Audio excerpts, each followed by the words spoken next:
Sa gitna ng big-time oil price hike, asahan raw na masusundan yan ng taas singil sa kuryente. At kaugnay niyan, makakapanayan po natin si Energy Regulatory Commission Chairperson and CEO Attorney Francis Saturnino Juan. Magandang umaga po, Attorney. Si Mariz Umali po ito at live po tayo sa unang balita. Magandang umaga, Maris, at sa lahat ng mga sumusubaybay. Attorney, una po sa lahat, para mas maintindihan ng ating mga kababayan, bakit po magkakaroon ng taas singil sa kuryente ngayong may big-time oil price hike?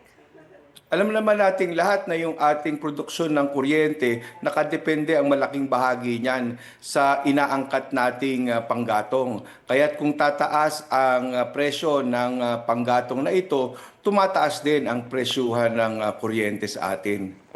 Sabi po ni Energy Secretary Sharon Garin, posible raw umabot sa 16% ang itataas sa electricity rate sa susunod na buwan. Pwede pong paki-expound po ito.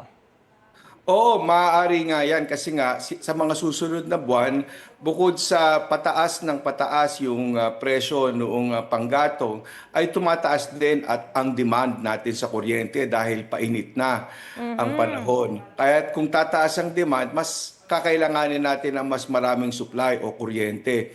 Kasama na dito yung mga supply na nanggagaling sa mas mahal na mga planta. Automatic po ba itong mapapatupad o meron po bang eksaktong panahon kung kailan ito mararamdaman? Ito, depende talaga ito doon sa ating mga utilities kung saan sila kumukuha ng kanilang supply at depende rin sa mga kontratang pinasok nila. Depende rin ito sa magiging presyuhan sa WESM o yung spot market natin at kung gaano kadami ang binibili ng ating mga utilities mula dito sa WESM. Kaya iba-iba, hindi natin matukoy kung magkano talaga ang magiging pagtaas sa bawat singil ng ating mga iba't ibang distribution utilities. Kasama na dito yung mga suppliers na nagsusupply sa ating contestable market. Alright, Attorney, huli na lang. Dahil inevitable to, ano yung mga hakbang na gagawin na lang natin para maibsan ito?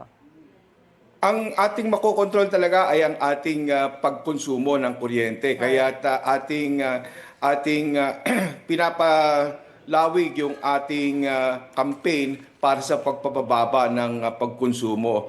Pero ganun pa man, tinitingnan pa rin at nagmamasid ang komisyon dito sa magiging behavior ng ating mga market players, yung mga generation companies natin at supplier, at tinitingnan natin kung may mga mananamantala.